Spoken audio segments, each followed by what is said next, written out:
Oh, man. Hey, Old Man on the Mat crew. This is Tony Jones coming at you with another great episode of Old Man on the Mat. Guys, I am stoked today. We have a guy that's coming back for part 2. Actually, this guy was one of our largest downloads episode podcasts where everyone was hitting it. I'm getting most comments on it, all good. And I was able to convince him to come back. He's one of the owners of Lake County Brazilian Jiu-Jitsu out there in Mundelein, Illinois. He's a Checkmat affiliate gym out there.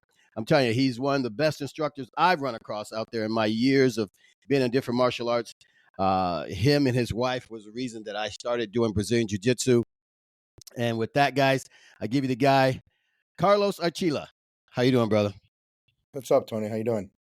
I'm still alive, man.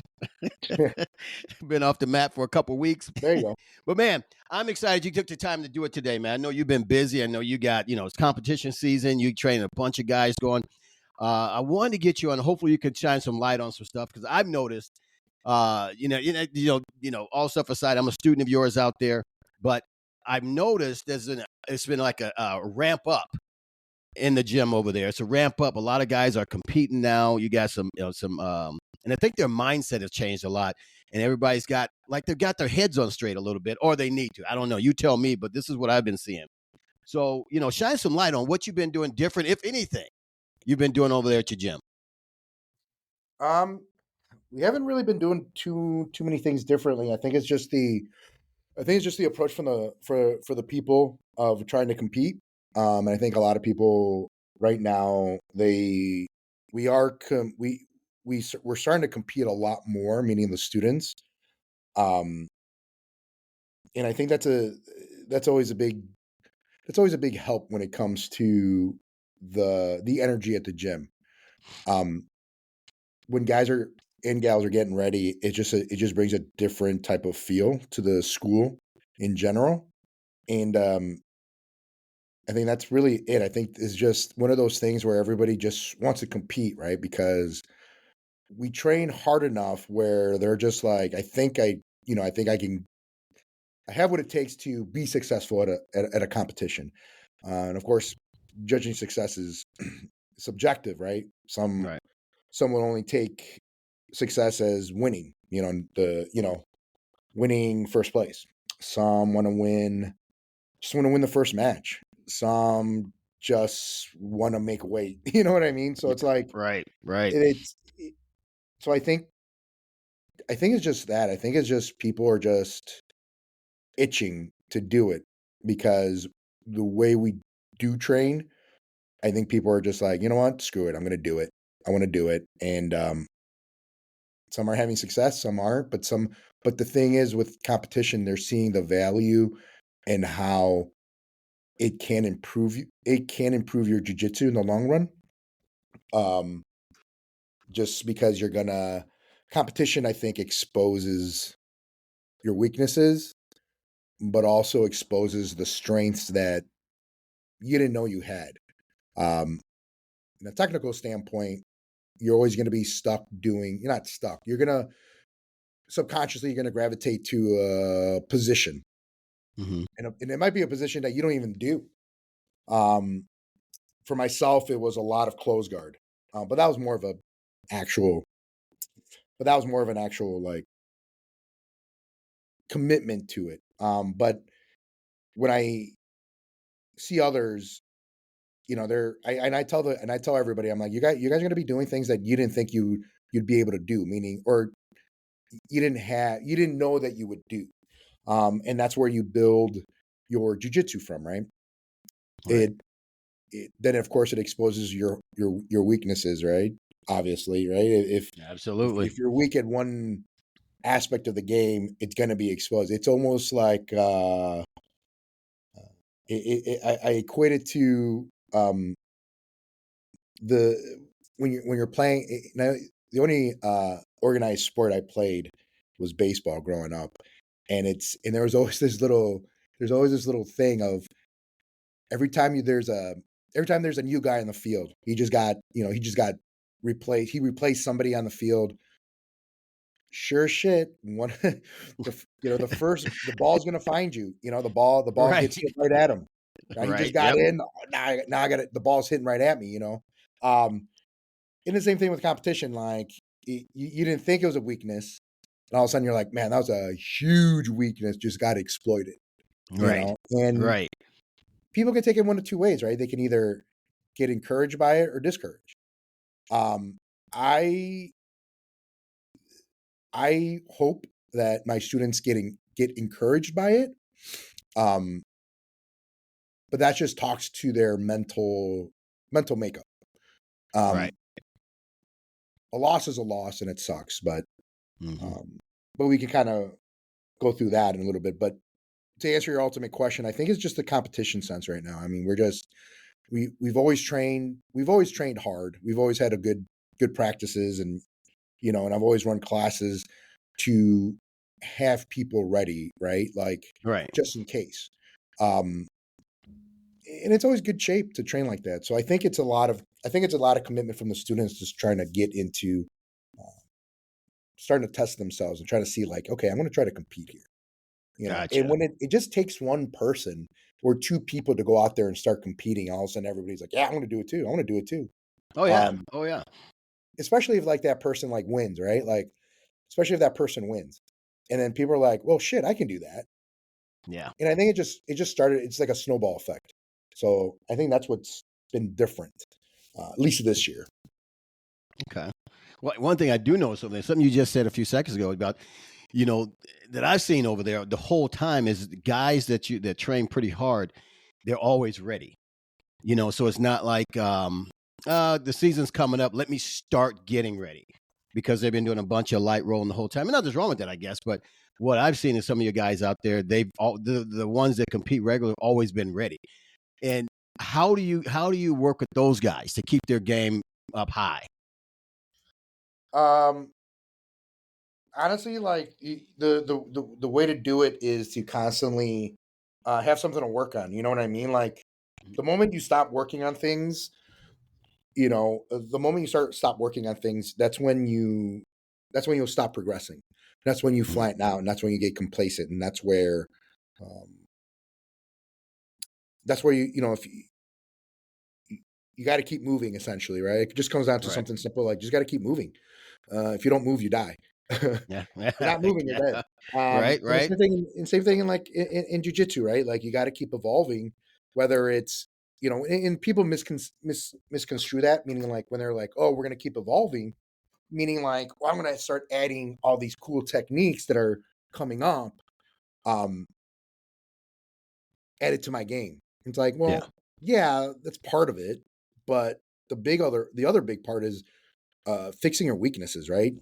Right. Um, fixing, kind of plugging up the holes that you have in your jujitsu, because that's what we have to do. And I think a lot of the guys and gals do that, right? They recognize their weaknesses and they're like, hey, we need to work on this. So we'll create a curriculum.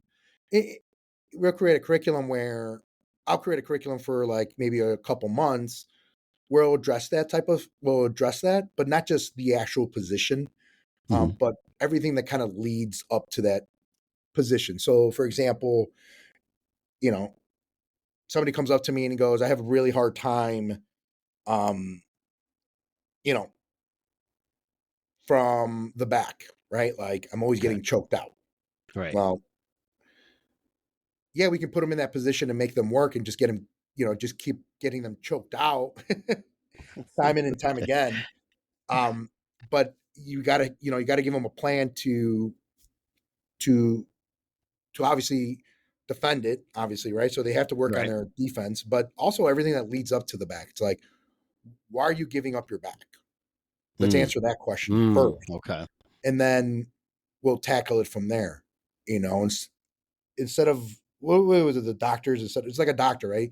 Some like to treat the actual ailment instead of like the symptoms, I guess, or I don't know. Yeah, I'm well, I know what you speaking, mean. Yeah.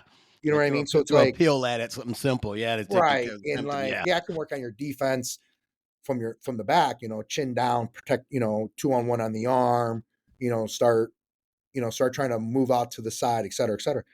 Right. But the biggest thing, it's like, why are we not focusing on what led you to get in that position? how do you catch your, somebody's like, well, from everywhere. Well, okay, well, damn, like, all right, from everywhere, you're getting choked out from everywhere. Okay, well, let's focus on this first. Um, are you, are you doing? I mean, is your back getting taken when you're on top? Right. Or mainly when you're on the bottom? Because if your back's getting taken from, let's say, from the bottom, that means somebody possibly made you turtle, right? Okay. Yeah. So why are you turtling? Well, my guard's getting passed. Ah, your guard's getting passed. Okay, why is your guard getting passed? You just have to keep asking yourself as a student, and keep asking yourself why until you figure out the root of the problem, right? Right. Okay. And I mean, that happens in sales too. Like, you should be asking people when you're selling stuff why, but Yeah. uh, Yeah. Oh yeah. especially in jiu-jitsu, right? Like, you get to look like, why? And it's like, okay, what's the root of the problem? Well, I'm getting my guard passed. Okay, well, let's explore why your guard's getting passed. Okay, what guard are you playing? This. Oh, okay. Well, how are they getting out of whatever guard? How are they disengaging? Right. And it starts from there, right? And some people see the process, and as an instructor, you have to kind of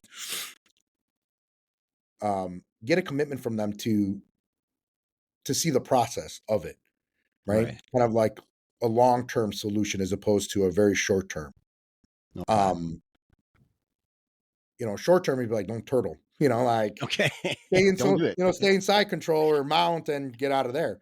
But then more than likely people will be like, well, I can't get out of mount, or I can't. It's like, oh, Jesus.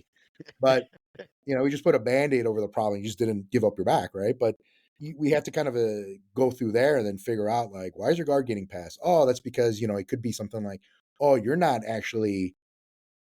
grabbing them, right? You're not putting hands on the person to so you're not challenging them Right. to pass your guard. They're literally just running around your guard, and you're like, uh-oh, and then you turtle, and then you get your back taken, then we go from there, right? So Right.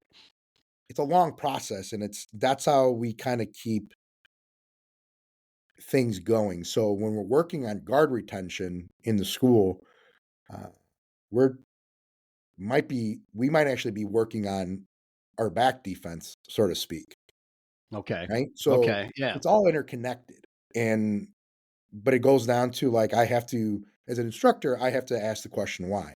Like, why are my students? It's like, oh, why are my students getting choked out? Like, no, it's hopefully not all my students are getting choked out from the back. That'd be weird, but that's Right. just a whole that's me. That's a me problem at that point, right?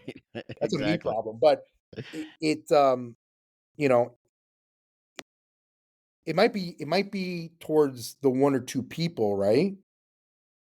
Um, but the way we kind of counter it, it benefits the entire school, right? Right. Right. That's what you mean. You, Yeah. you got to learn. You got to learn to move. You got to learn to frame. Use distance, take distance away. Like, it's all encompassing. You Right. know, and that's how I approach it. Right? I just keep asking why until I get to the root of the problem. Right? Right. So it that's how curriculums are. To me, that's how a curriculum is written out. It's I hate to say, because it seems such a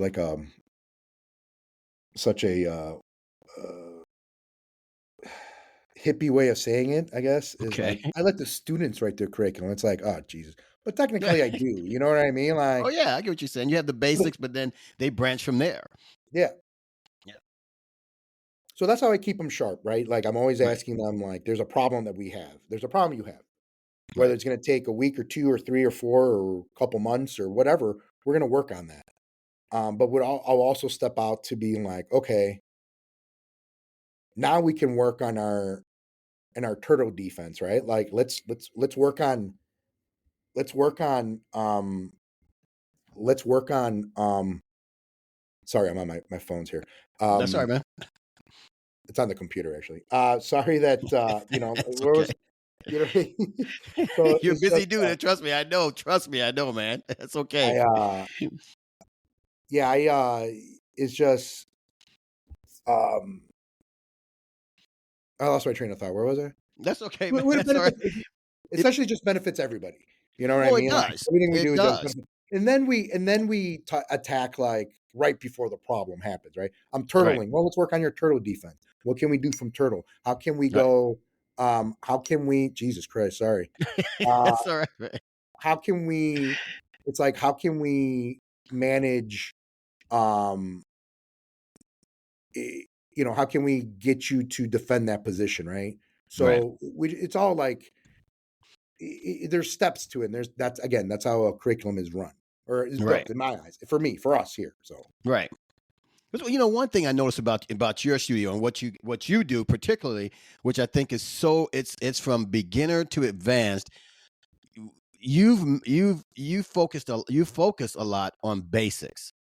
mhm. Like you have the flying this, the flying that, but you have the basics. And you were talking about this one day in class about the basics, and this is basics. So let's keep climbing this ladder. Stick with this because you do basics from beginner to master level. It's just at different levels of that basic. And that's what I see you around the gym. You're doing certain things. And I look at him like, those are just basic techniques, but he's mastered the basic techniques. Am I off or what's that? Yeah, I mean, there's it's just it's I forget who says it, but might have been Matt Thornton from CBG. He's an OG jiu-jitsu coaches. He just says like it, all we do as black belts is we apply the basics at a high level, right? Hmm. Um, and I've always had that basics are always gonna everybody defaults to the basics because you have to.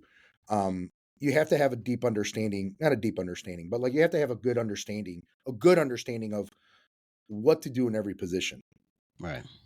Because when I get in trouble and I'm rolling, I just take it back to what position am I in? Okay. And if I don't know Okay. the position I'm in, I go back to a position that I do know that I'm in. Okay. That But makes sense. Yeah. so I don't like I just find myself trying to do the basic thing, the most basic thing in positions. Because if you can't do that, I can't continue, right? Mm. Like Okay. it just not like you have to control, for example, if I'm on top, I have to control the position, meaning I have to pin this person to the ground in order to get what's the ultimate goal? The ultimate goal is the submission. Right. Everything we Right. do, everything we do leads up to the submission. So we need to control the person in order to submit them, right? Like Right. position before position, position versus before submission. Excuse me.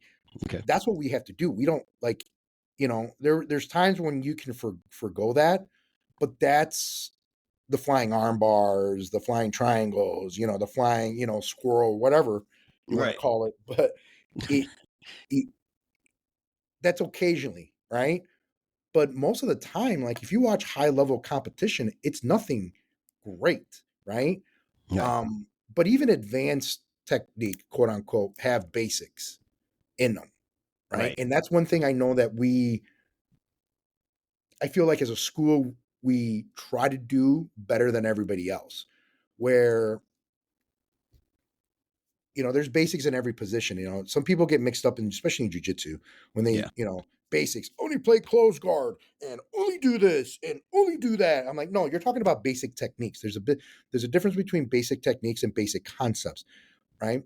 There's, I would say there's um, basic techniques, and then there's the basic concepts that drive those techniques and drive those positions to be successful, right?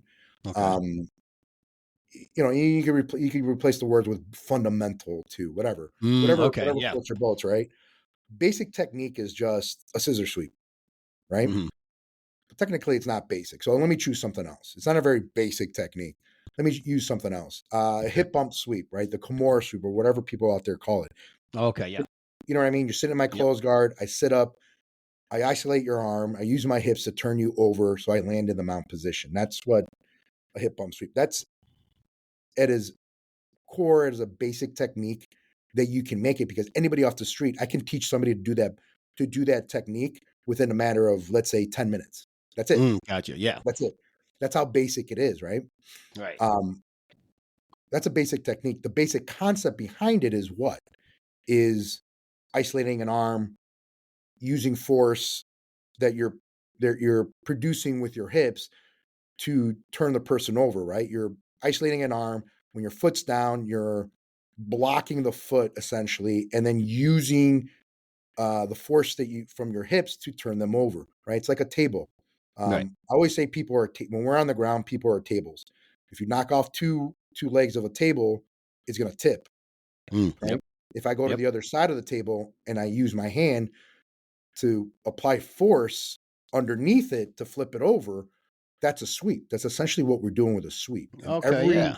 sweep, even escapes, right? Like mount, especially from the mount escape, uses that, I guess, concept. So there's a lot of basic concepts that can be applied that Right. are like they're non-negotiables, right? Like no matter what people tell you, they're non-negotiables. You have to control the person in order for you to submit them, right? Mhm. So again, I always say like the submission itself is 5% of jujitsu, right? Maybe Okay. even Okay. less. Maybe Okay. even less. And that's why you apply. That's why we you can spend time doing all these transitions, but even in those transitions, it's you have to apply those basic concepts of what's a guard pass, what's a sweep, how do I Right. control somebody, and I think the more higher level you get in the belt system, you start understanding that. And that's what makes a black belt, because at black belt we start really like, man, it doesn't matter what we do, as long as I do this and this, my chances of success in that position is going to increase. Okay. Yeah. All right. Where we're not getting blinded by the shiny object syndrome that we see on social media with, Yeah. check out this 10-step move. And it's like, that's 10 steps. I could have done it in 3. Right. And that's Right. just not me. That's every black belt. Every black belt Right. should look at those techniques and be like, I can do that shit in 3. Right. Um, but again, so the basics and all that s- e- go beyond just you're only playing close guard and that's it. And like no, I mean, there's different types of guards, but there's always a basic fundamental concept, I would say, that make those positions work, right? And Right. without having a Right. grasp of those, you're not going to be able to make that successful. Um, you know, close guard, half guard. You start looking at these other types of guards that people play in more of a sport situation and not a self-defense situation. Um, when you're but it's all the same, right? Like whenever, so it doesn't matter what guard you're playing, you have to, be able to off balance that person, right? Okay. To Right. essentially make them think about doing something else other than passing your guard. Right. you Right. know, That's what you mean. Yeah. just look at it that way. Like you got to do all this stuff, and so your guard doesn't get passed, dude. Like um, you got to make them. You got to put their hand. You got to put their hands on the ground. Maybe drop them on a hip or something. I don't know. Right. But those are all like that's a universal thing, right? That's a Right. non-negotiable type of thing in the guards, and that's so when people say beginners can't play certain guards, I argue Okay. with that Okay. because you can, because they can learn. It's easier for someone to learn open guard than it is close guard, right? Okay. Okay. Yeah. Because, because close guard, you're underneath somebody. Right. Your hips are trapped. When you're an open guard, your hips aren't trapped and you're able to move, right? You're Right. able to free yourself. A lot easier for you to stand up in a self-defense situation than it is in a closed guard, right? Gotcha. Yeah. Yeah. Because y- you know, if you're standing in front of me and I'm on the ground, I'm playing open guard. That's my definition of open guard, right? Gotcha. It'd be easy for me to just stand up. And that's when we like a lot of people self-defense find yourself in open guard a lot more than you do in closed guard. Oh, absolutely. Yeah. Because when you initially start jiu-jitsu, when you're in a self-defense situation and you don't know jiu-jitsu and you don't know how to fight, make space, right? Right. Make space. Get the hell out of there. Right. In a sports aspect, right? Or not even sport, but the more jiu-jitsu you start taking that space away because you know jiu-jitsu, right? You know how to Okay. control that person. Right. So knowing that, right? Like knowing those kind of like basic things is what drives like somebody who's a higher belt, right? And as white belts and as lower belts, you tend to forget that stuff because again, you get caught up in these um shiny object, Yeah. right? Yeah. Everyone wants to do all this fancy stuff, and it's like you don't understand what makes that fancy thing start.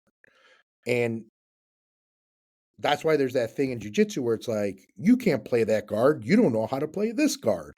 Like what they mean to say is you don't have the conceptual framework to play that guard yet. Right? Right. I can teach you it, right? I can teach you that guard, but let's start with this one instead because it's going to be easier for you to understand it. And I'm not talking about closed guard. I'm talking about open guard. Right. Like there's basic things that's one, two. Now you learn those basic concepts of those guards. Now you start learning into the basic sweeps, right? Basic attacks. Okay.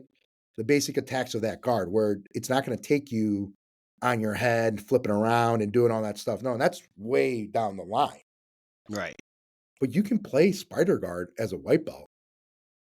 And the only sweeps you can make are two basic sweeps, or three, really. A tripod sweep, right? Or we call it a 3-point. The reverse tripod, we call it a sickle type of sweep.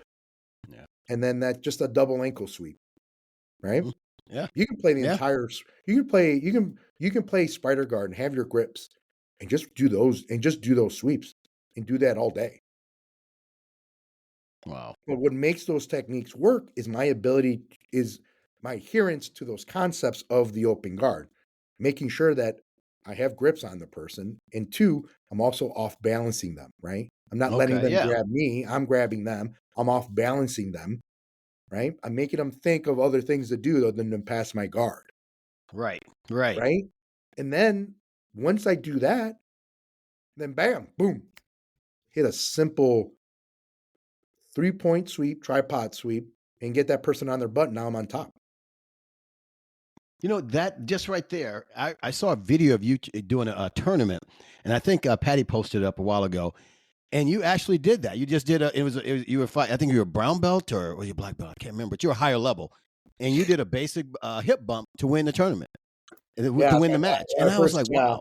That was my first black belt tournament match. I won it by a hip bump sweep.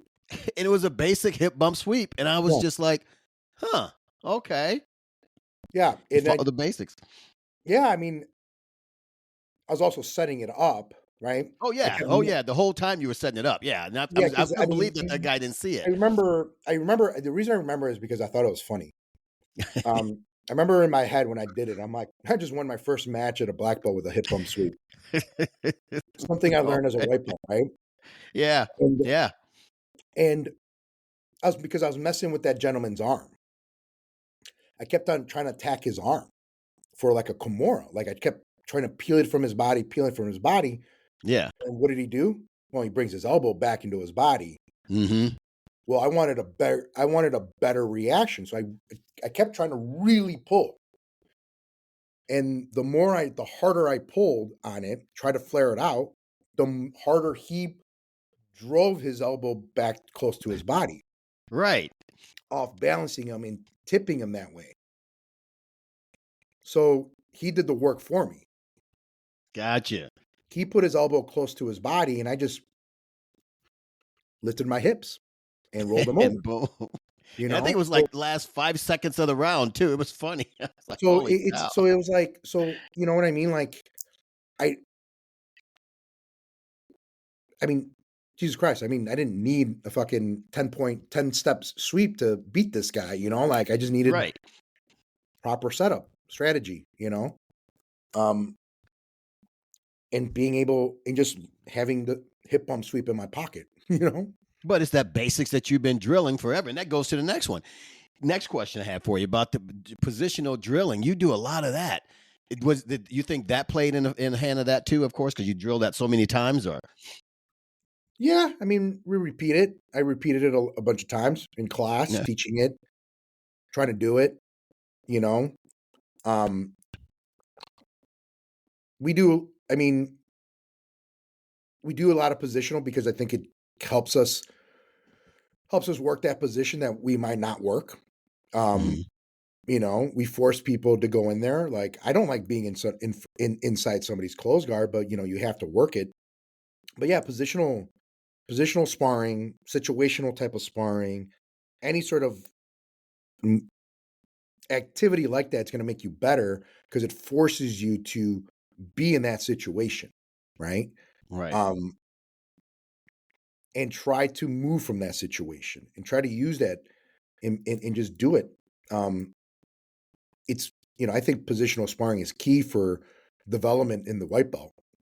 Um, I think if as a lower rank, if I did more positional, I think I think a lot of the questions and problems that I had probably would have been solved a lot quicker. Okay. Okay. Just because if you think about it, like there's schools where white belts don't spar, right? Really? Yeah, there's schools like unless you have a stripe or two, you can't spar. Okay. I get it.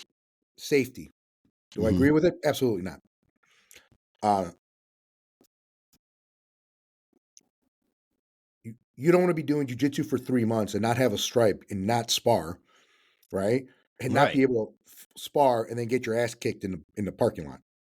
You know Right. what I mean? Like Right. it's embarrassing. Exactly. Exactly. You know, at least put up a fight, I guess. You know, and then legitimately some schools don't even do positioning.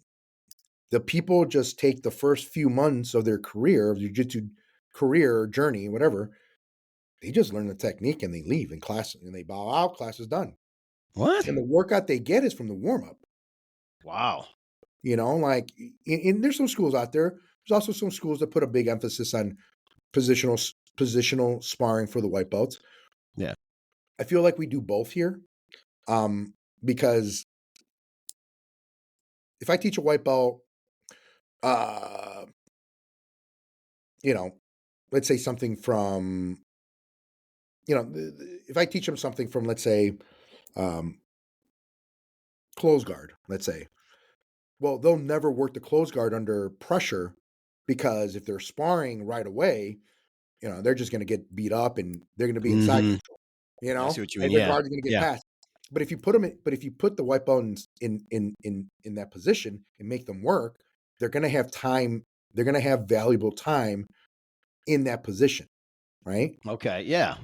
The more you do it, the more it becomes to just, oh, I'm just spending time in the position to like, okay, I got to do stuff, right? I just can't sit here Gotcha. because I've been getting my butt kicked for the past 2 weeks. So I got to Gotcha. try it. So you just kind of force them to do it. And everybody does. Like, that's the outlook on positional sparring. A lot of people do, right? Like, you got to, especially for white belts or really anybody, but you're just forcing them to play that game. You're giving them that time. That's why white belts, you can beat up a white belt, right? Gotcha. That's why white Gotcha. belts are able to get beat up, quote unquote, because you're doing jujitsu and they're not. Got it. Got it. You know, Yeah. they entered a jujitsu competition without knowing any jujitsu, you know, and you keep entering them into that jujitsu competition day in, day out without knowing jujitsu. They might have an idea of what it is, and that's what the techniques are, but Yeah. actually executing it and seeing how to execute it in real time, no, that doesn't happen for the white No. belt. No, until you know when that happens? When another white belt joins the gym. Got it. You know You're what I like, "Oh, I mean? can When the take new it." guy Yeah. walks in, when the trial guy walks in, now they're doing jujitsu. They're a fucking Right? jujitsu master. Right.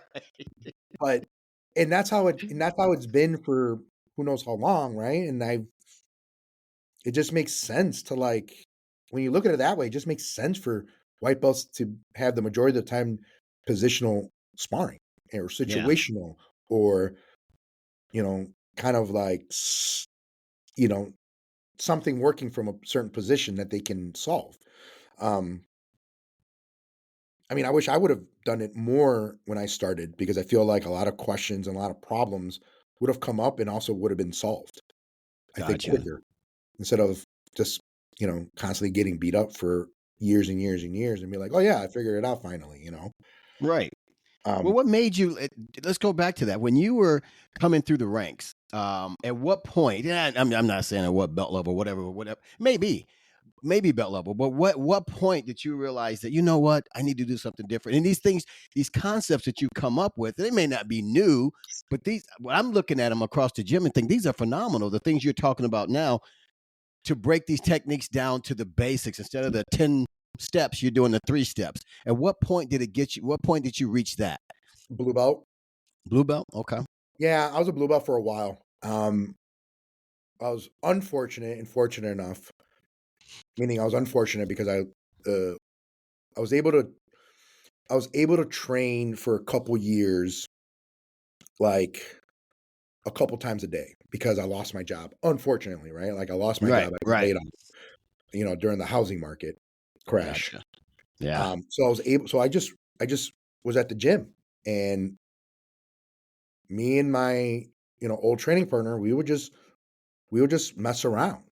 Like we would do drills, and we would do drills, and we would like spar, and we would like we would just have time on the mat. And the more time you put on the mat, not even that, but if you're analytical enough to ask yourself the question of why, Hmm.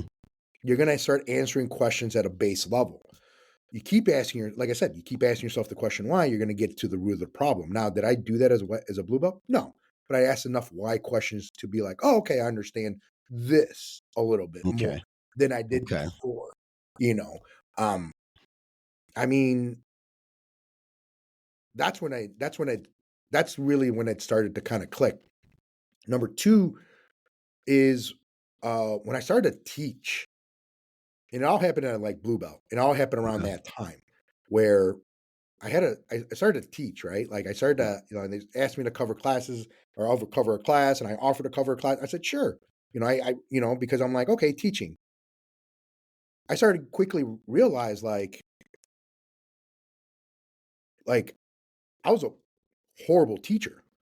Okay. Um, because I couldn't verbalize what I was doing. I still don't. I'm making a huge better effort.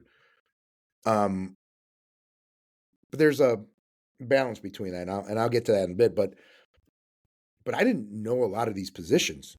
I mean, I knew the name. I knew how to Mm, fucking execute them. I didn't know what made them work. gotcha. You know what I Gotcha. mean? And Yeah. the first technique that made me realize what made sweeps work, is the scissor sweep. Okay. And where you get on your side, develop that shield, and you kick the person over, right? Right. The leg over the chest, leg by the legs, and you just kind of undercut them, and at the same time cut the upper body over. So just for anybody who's listening who doesn't know what jujitsu is or doesn't know what a scissor sweep is, um, it's a technique again that gets taught a lot at the white belt class, Okay. Yep. and it's almost like for a while, believe it or not, for a while, like when somebody asks, and I never did this, and I had that mentality too. I'm not going to say I was innocent out of it. Was it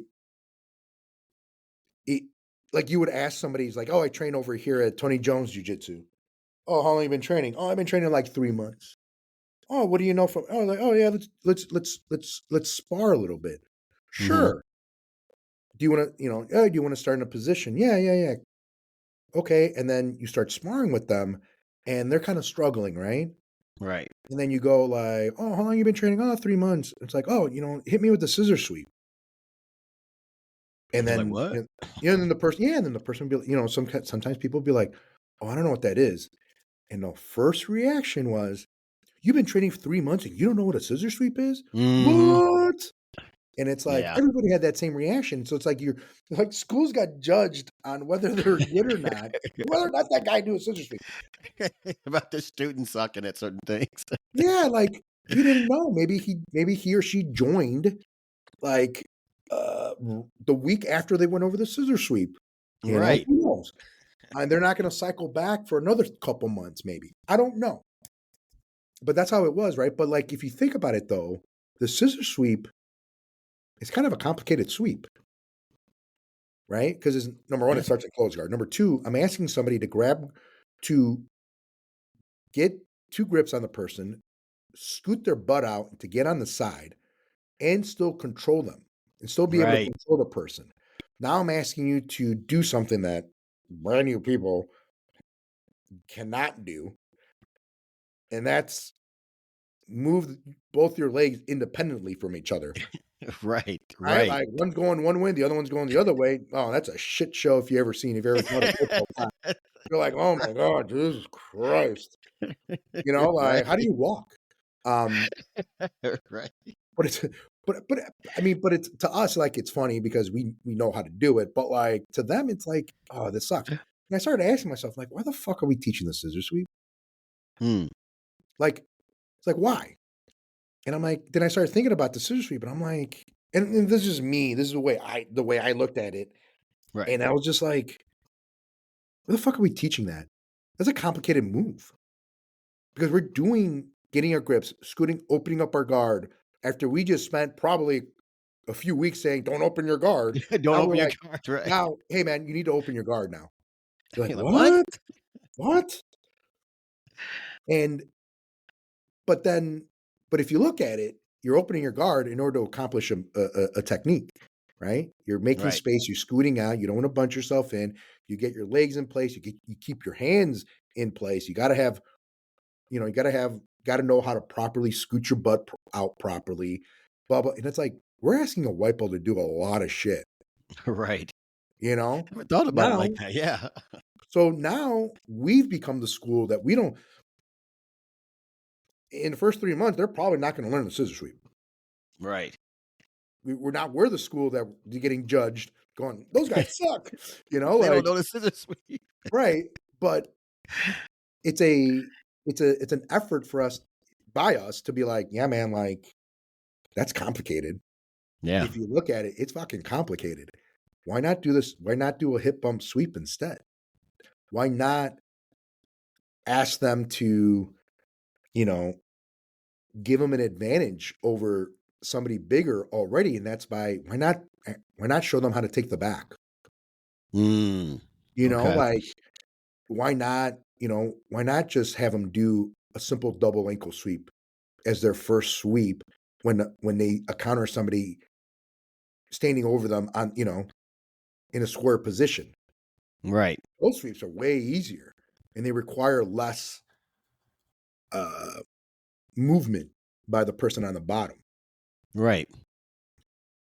So that's when I started to kind of emphasize that, try to kind of breaking it down of the fundamentals of these positions, like, okay, what are the basics? What are the, what are we doing? Like, what are we doing here?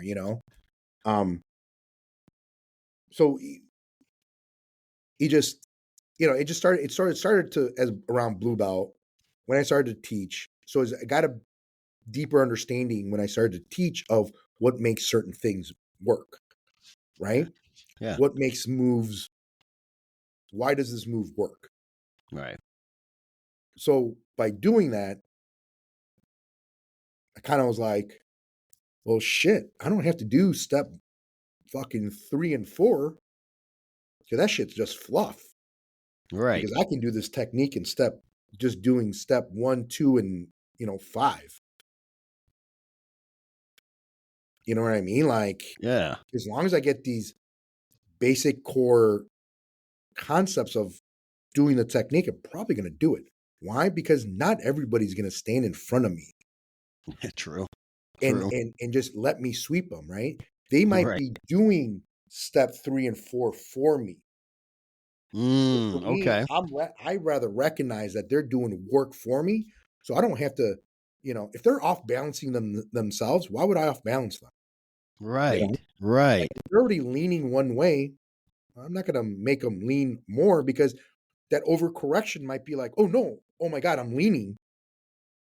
I'm leaning too much. I'm just gonna And they catch it. Yeah. fix myself. Like how many times have you heard like, or people out there have heard like, oh, you caught me with a nice sweep. I didn't even see it coming. Well, I saw it coming Yeah. because Oh yeah. Oh you're yeah. fucking leaning to your right, or you're Yeah. back on your heels. Yep. You know, Yep. Oh so yeah. that's what you have to look out for in sparring. But you can't do that without specific situational, positional type of training, right? Right. No matter what you approach, and so that whole thing changed my way of thinking. Teaching. I always tell people, teach. You want to be good at jiu-jitsu, go teach. Yeah. Yeah. Makes sense. Verbalize You what you understand it know. more. Yeah, Yeah. you get a deeper understanding of things. Oh yeah. Now, when you have so many different layers at your gym. And when I say layers, I mean white belts don't know anything, all the way up to guys who are advanced and things like that. How do you? Because you have a mixture of certain people in one class. How do you break that class down with your training? Because you may have some guys in that class that know, well, I know this, I can do this inside out, my eyes closed, whatever. You have some guys in that same class looking at, do a what? How do you manage that? You know what I mean? It goes back to, and that just goes back to every technique, every position has, there's non-negotiables that everyone, no matter what belt level you're at, they have to do, Mhm. right? So for the white belt, for the beginners, it can stop there. Okay. Their advancement, their lesson for the day stops there. Okay. Okay. The blue belts and the guys that know it, or the more little bit, a couple more, the white belts with a couple stripes or maybe a year training or something like that, they can do, let's say, the second part of the technique, right? Gotcha. So if Gotcha. a guy or gal doesn't know how to play the situation, well, I'm going to tell them, hey, only work on this, right? Like, let's say, Right. for example, side control. I'm on top of side control. We're going to work on we're going to work on, I don't know, the bread cutter choke, like the paper cutter choke. Okay. Yeah. Yeah. Let's Oh, just I say like that. that joke. Haven't got it yet, but I like it. Yeah. I've been hit with it, so Yeah. um, that's how I learned it, through osmosis. There you go. Then I the white belt's going to look at me and be like, I don't. Well, it's like, oh, essentially, like, what do how do I do this? I don't understand. I'm like, how about we worry about getting to a proper side control position first, right? Okay.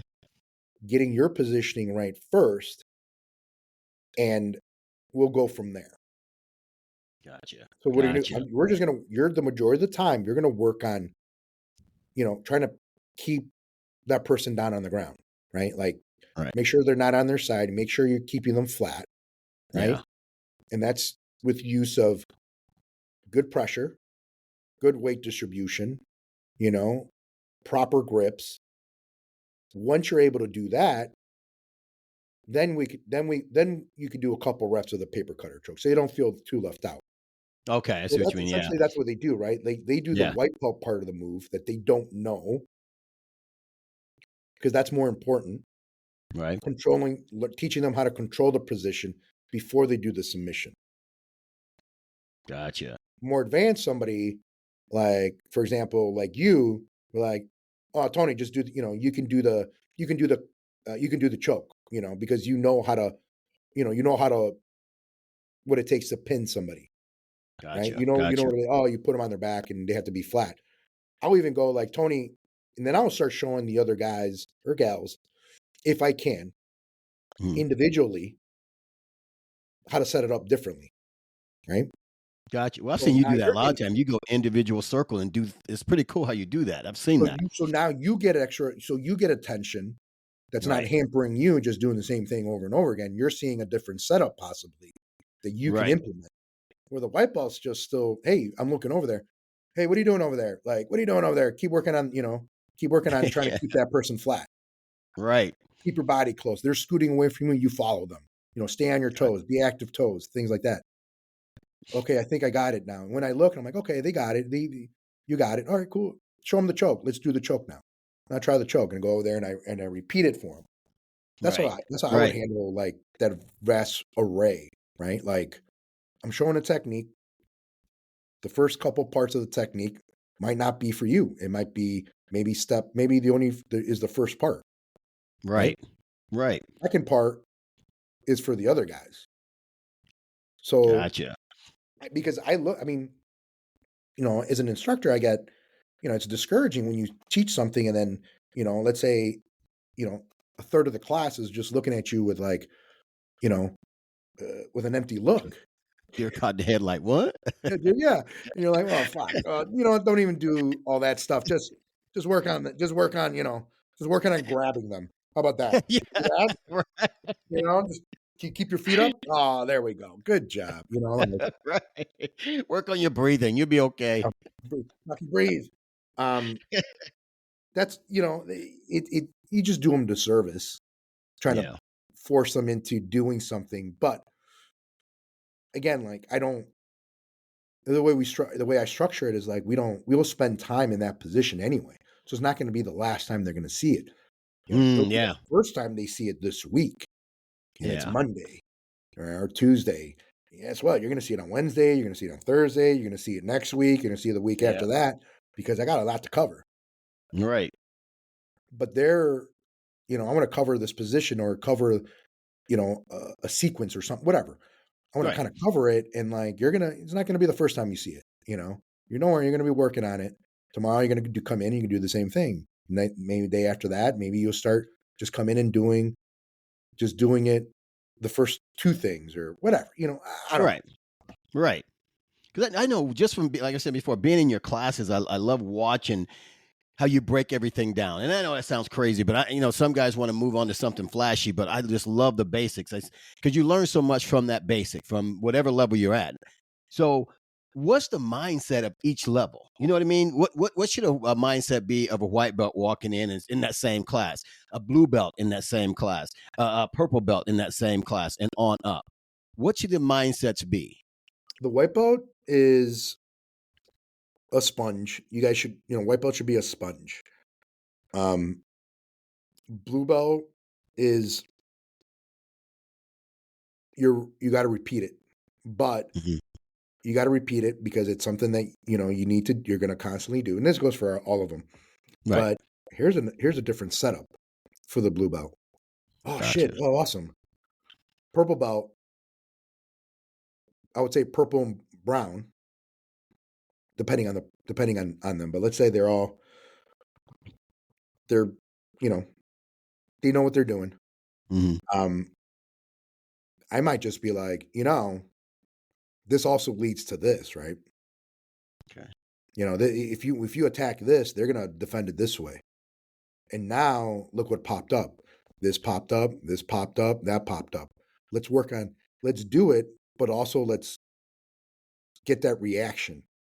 So from the outside, it looks like a bunch of guys are doing a bunch of shit, but they're Right. all starting with the same base technique that I want to go over. Okay. Some are staying at level 1, some are stepping up to level 2.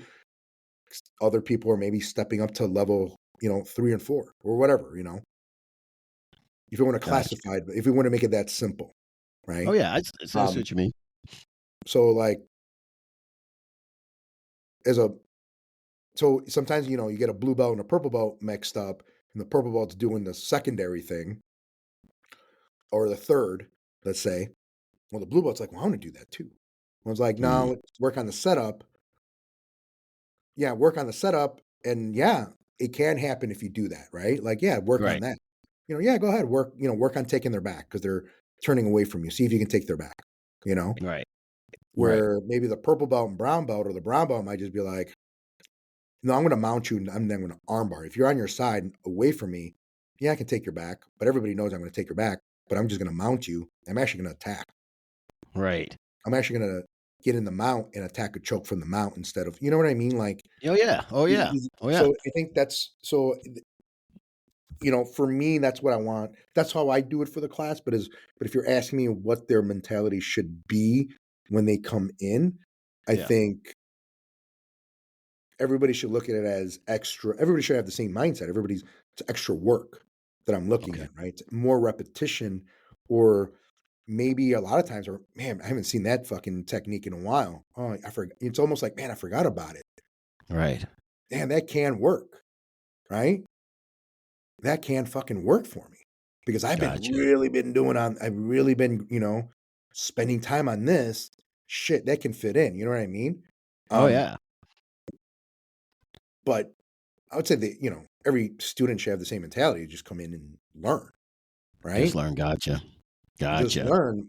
And I understand, like, and also as an instructor, I also understand, like, if a guy that's been training in, let's say, 10 years and he's a blue belt, or excuse me, a brown belt, let's say he's 10, he's got time, he's a brown belt, seeing the same setup arm bar, yeah, it's great and all, but like, I got to give him something else to think about, I see what you mean. or if I or I give them the freedom to explore in that position, right? Okay. Okay. Okay. Like, yeah, you can, yeah. I mean, I'll ask him a question. If he defends it, what's going to come up? Oh shit, this can come up, and this come up. Yeah, go for it. See if it happens. Tell them to fucking do it. You know what I mean? So I Yeah. let them Yeah. explore. So not only are they in that same position, but they're like, now that they're on your back. Oh, you defended it this way, maybe they're on your back. Oh, you defended it this way, maybe they caught you with an arm bar because you defended it a weird way, Okay. Okay. That's all. Okay. That's all I mean, so I kind of know, but I don't, I mean, just everybody should just come in with a mindset of it's time to learn, like. Right. Right. Right. Right. I get it. I get it. Now, is there a point? I how do I say this? It's where I know it's all about defense and attacking, but at different levels, let's say white. Once again, I'm thinking about the white all the way through. When should they switch, or should they always be either attacking or defending, or should they be spending most time defending at a certain level, or a little bit of everything? You know, you follow what I'm saying? It's funny because Saulo Ribeiro and his brother wrote a book called the Jiu-Jitsu University. Okay. It's a good book, and they split up the chapters into what every belt level should be at. Some agree with it, some don't. But as a white belt, you should be working on your defense. Okay. You should be working on your defense nonstop. Everybody should be working on their defense, but I think I think white belts should be working on defense because with submissions, you just need two, right? Okay. To be successful. You need a choke, and you need something, and you need an arm attack, right? Okay. Really, you only need Okay. two. Okay. Some argue like, oh, throw in a leg lock. Sure. Straight ankle lock. There's three. Okay. That's all you need. That's all you need to put people away. Gotcha. But you can't do that. You can't have the confidence without working on your defense. You know what I mean? And like, Right. I know exactly what you mean. Yeah. you got to have the confidence in order to be able to defend whatever they're attacking, submissions or guard passing or sweeps or whatever. You gotta work on that type of defense. And really, Right. that's people say, well, escapes. Well, yeah, absolutely, because as a white belt, you're going to find yourself on your back a lot. A lot. A You know lot. what I mean? In bad Yeah. positions. So absolutely, I agree with that. Right? Like you got to work on your defense as a white belt, right? And Right. by, I hate saying this, but by, no, I would say by purple belt, you should already know what your jujitsu is going to look like for the rest of your as time that you do it. There should be an Okay. inkling of it, Okay. right? Okay. It can change, right? It changes because of age and injuries or whatever, and that would Yeah. change. Yeah. But purple, you should already know, like, this is the type of jujitsu I'm going to be doing for the rest of, my time, Okay. and that's it. Like, you know, it could come sooner, it can come later, who knows? Right. But I think purple belt's a good measuring. I think it's a good point, um, to where they do it. But I think as a white belt, you got to work on your defense nonstop, right? Like you have to. Gotcha. And then nothing's more annoying than a lower belt that has good defense. You know what I mean? Gotcha. Like really annoying. But that's good. Yeah. Um, that's just that's a good thing if their defense is on point. Because I mean, you look at it this another way. You're coming off the street and you want to learn self defense. Well, what's better self defense, right? What's also It's part of self-defense. is escape. Right. Right. Escaping, right? Is Right. escaping. That's the core of self defense in the jiu-jitsu terms, right? Or in any terms, in my opinion, is getting the fuck out, Right. I'm gonna get out of here and go creating home. space and getting out, and make sure that you're going home. Yeah. Yeah. That's what self defense. That's what self defense is, and that's what escapes are. But yet, some people come in and they don't want to learn that. They want to learn submissions. Like, how the fuck are you going to put a rear naked choke on somebody if you don't know how to defend it? Right. How Right. do you Right. how are you going to know that it's right? It's put on right if you don't know how to defend it, or you haven't been put into it, or or whatever, Right. or learning how to set it up or doing whatever. It's like no, that's not. You're not defending yourself. You're just going to get punched in the face, right? Exactly. But Exactly. if you know what I mean. But if you learn, what stops me from getting into a bad spot? Well, I block the arm. One of my favorite things is being in half guard and blocking the bicep from wrapping my head. Okay. Okay, because Yeah.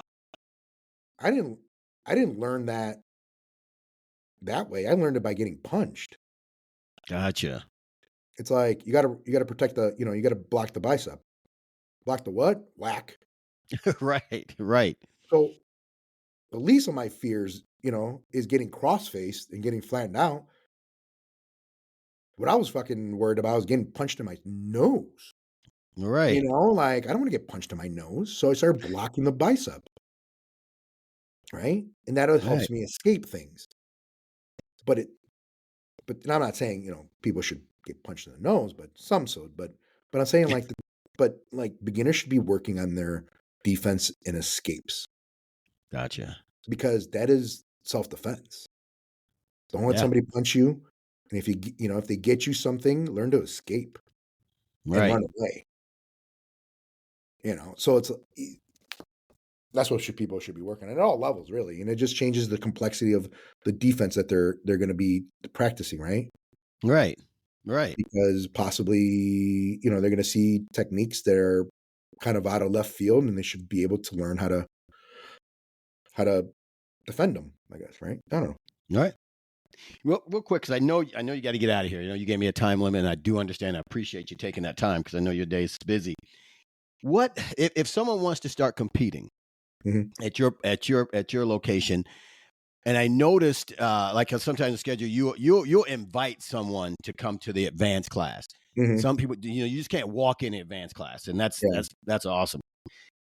What should their steps should be, or things you look for when someone says, "Well, I want to start competing." What do you look for in that person They to say, should "Yeah, you be, should be"? well, training consistently. Okay. Whether it's twice a week, 3 times a week, 4 times a week, it doesn't matter to me as long as you're in here consistently. Um, and then have a good, obviously having a good base of knowledge helps. All right. Some people are going to compete sooner than others, um, whether it's because of wrestling background or something like that, or a judo background or some other grappling background that they have. So they'll compete a little bit sooner, but it also But again, even if you don't, you're like, hey, I just want to compete. Be like, okay, well, you need to train consistently. You know, because Gotcha. I've had people come up to me and go, I want to compete.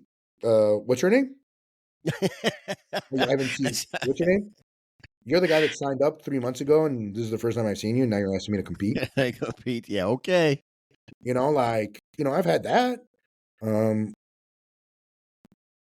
so they got to train consistently, and they got to have a good understanding of the positions, Right. right?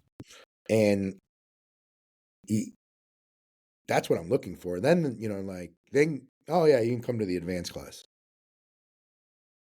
Gotcha.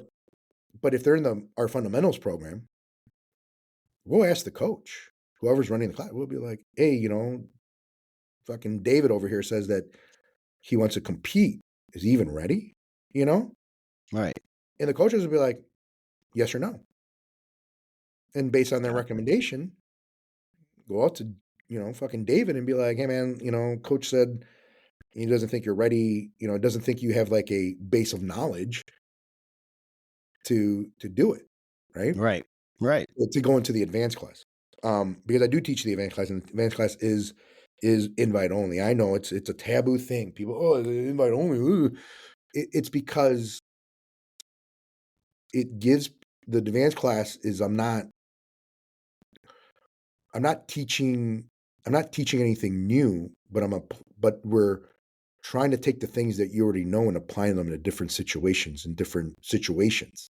Right. Just different situations and at different times and whatever.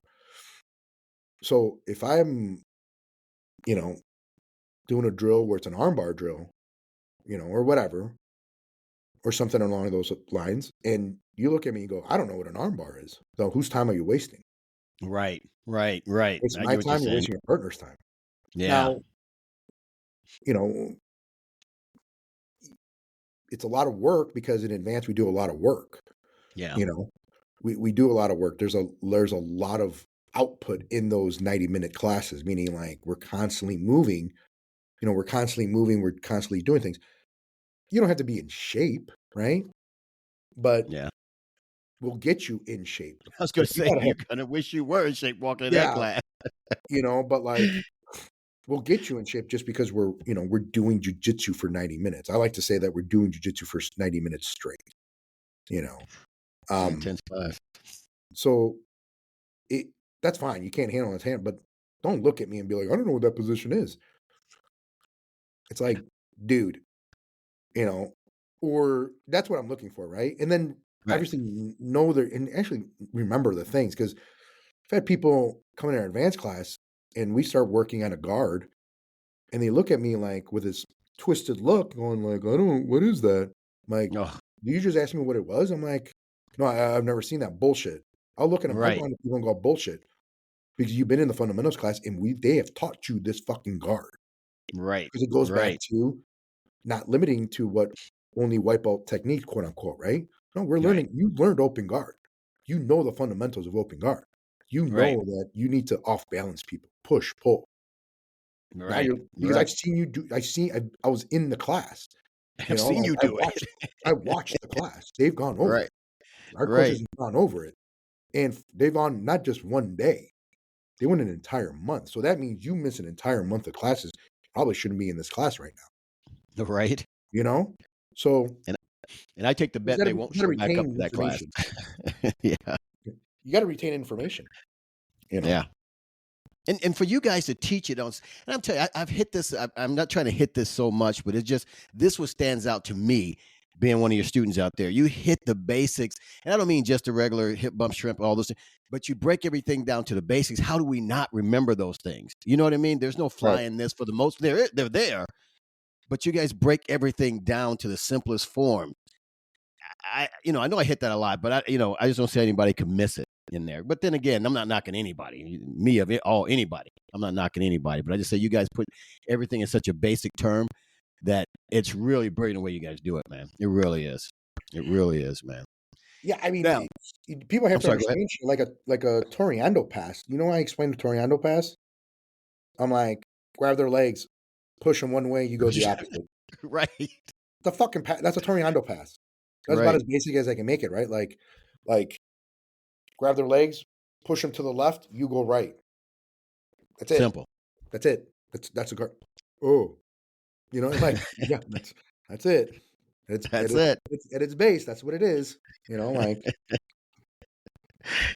But it's that basics, man. I'm telling you. I love the fundamentals and stuff you guys put in there. But answer me this if you can. If you can throw one thing out, give me something because the stuff that you have, all the stuff that you covered now, if anybody didn't get anything out of this, they weren't paying attention. If this was, they were thinking that having you on at your level was going to talk about the flying bear bowl and all this other stuff. They were mistaken.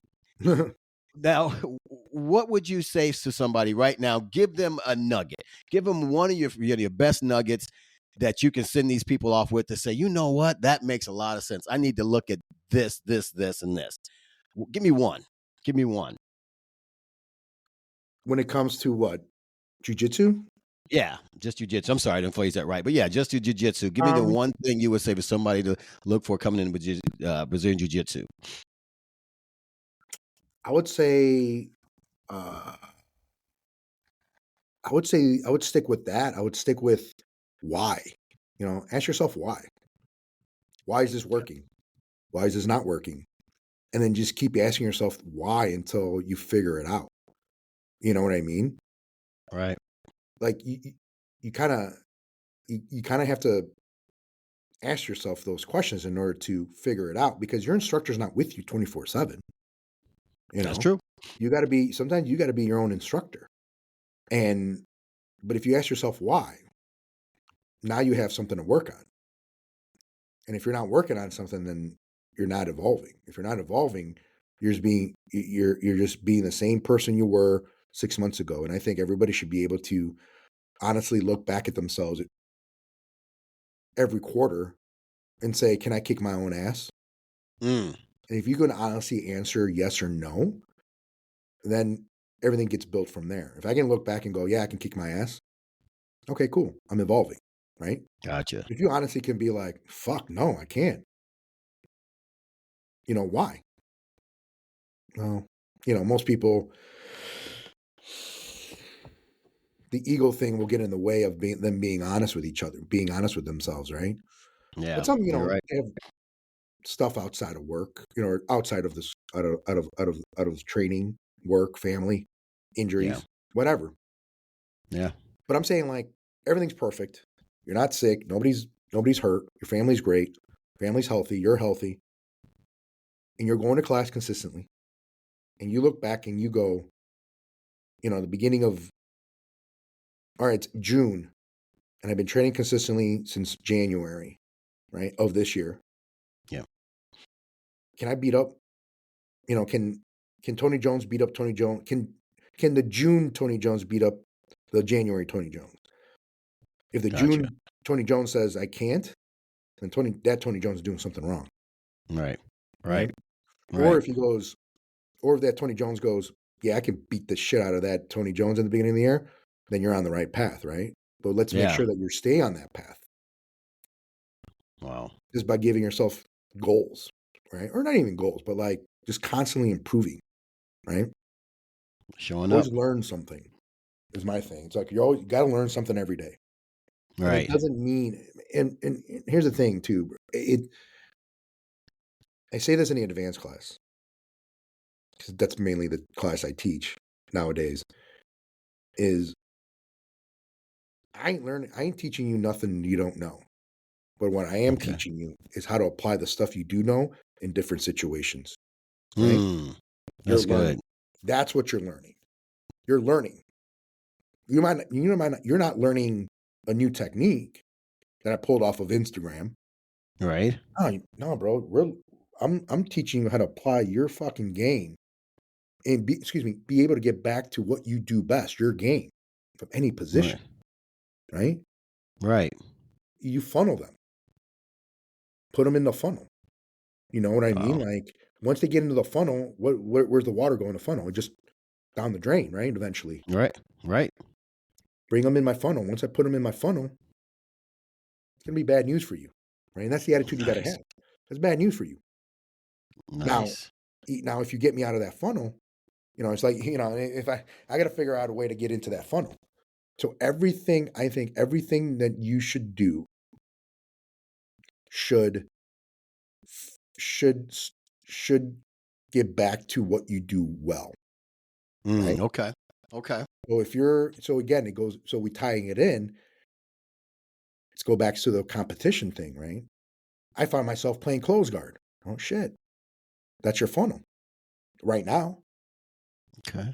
right? That's your funnel right now because everything you're going to do is going to have to go back to close guard because that Right. gives you the best chance of being successful. Now, successful can be, like I said, can be defined by different things.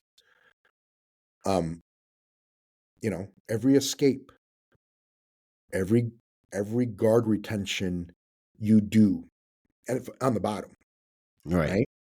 On the bottom should be funneling people back to your close guard. Okay. Because once you get in a close guard, man, I can do I can do this, this, and this, right? Like, yeah, you can do that. We need to get them back in there, right? And that's Gotcha. why, I say the submissions in jiu-jitsu is, I say 5%. It could be lower. I don't know. Okay. Okay. That's why we spend more time. That's why we spend 95% of the time doing these transitions and these movements that are essentially just precursors to the submission. Now Right. matches end before I get to, do my number one submission. But hopefully by that time, I scored enough points to get me there, Gotcha. to solidify that position or solidify that win, you know?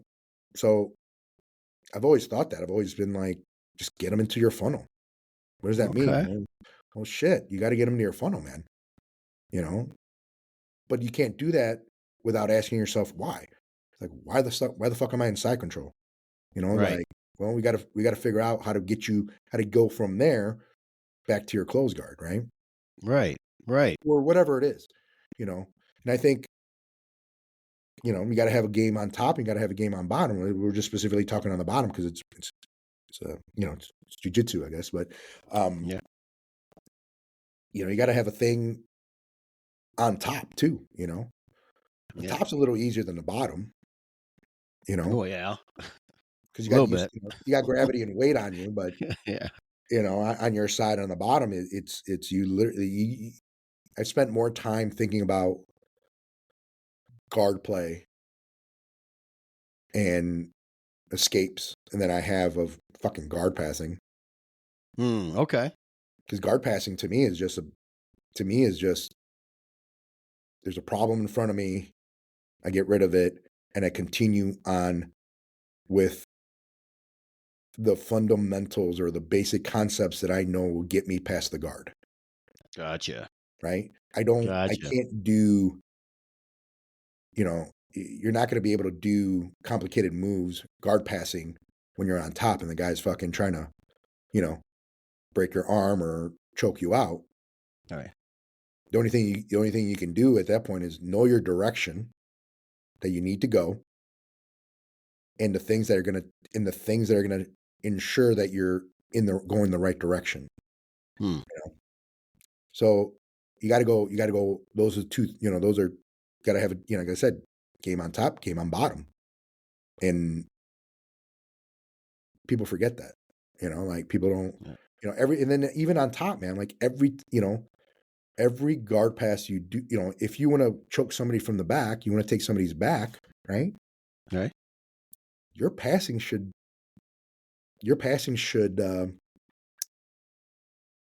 give the I'll say it this way, give the person on the bottom the opportunity to give up their back. Okay.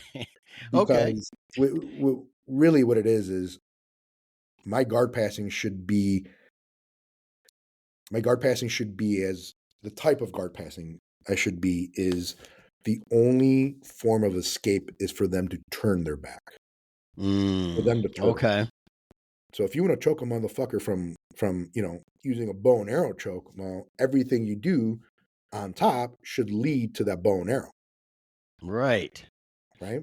but then have a secondary game and be like, oh, he's not giving up his back. It's okay. I'm cool in the mount. I can do stuff in the mount. Right. But the things that are you can execute from the mount, well, you know that, well, shit. If he defends it this way, he's going to give up his back. If he doesn't respect it, then I'm just going to submit him. Right? Wow. Yeah. You know, and like so it's a game, so you got to know the game, right? Like, so you got to have a good thought process of what you're doing. Like, you just can't put a bunch of moves together, right? Like, you got to know. So again, you got to know why they work, because then it will look like you're stringing moves together. Well, no, I'm just alternating between what's giving me let's talk about guard passing, just what's going to get me past the guard. Controlling the legs, getting around the legs, creating an angle, controlling the hips, then eventually, getting in the side. But I can't do any of that. But I can't do any of that if I, don't know what it, if I'm trying to, do certain techniques. If you just kind of consistently do that, that's what it is. And that's why, like, a lot of times, like, sometimes people ask me, like, oh man, how'd you pass the guard? I'm like, I don't know. I just did. And it's not because I'm like, oh, I'm some sort of magic man. No, it's like, no, I think, it's like, I'm pretty sure I controlled your legs, and then you turtled. I cut off a situation. Like, do people want to hear that, or do people want to hear, like, what technique did you use? Yes, that's exactly right. They want to hear the technique. Yeah. I use basic concepts to get me past your fucking guard. Right. Right? Like, simple. So I stepped to the side. You couldn't turn into me, so you gave up your back, so I fucking choked you.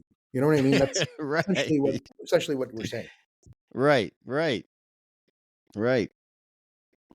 Dude, that's what I'm talking about. The basics. You keep it so simple. I don't mean to sound you guys are simpletons with all that kind of stuff, but you keep it simple. I love it. Guys, let me tell you, listen, Carlos, you have no idea. I appreciate you coming on for number 2.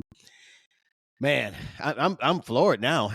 I got to come to your class tomorrow, so I guess I'll be tapping sooner than I normally do. Which is normal every class.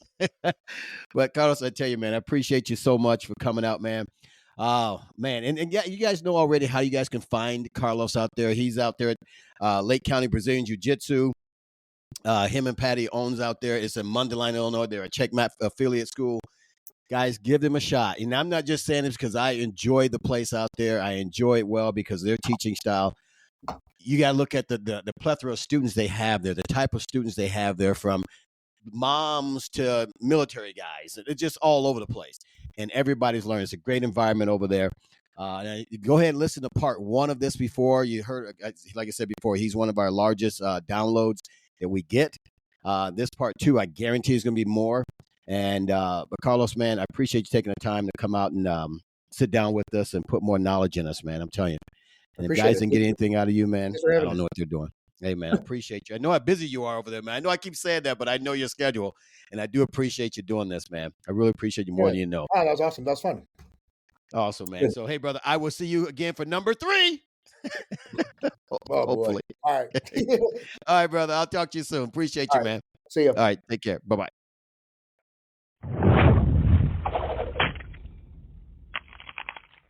Oh, man.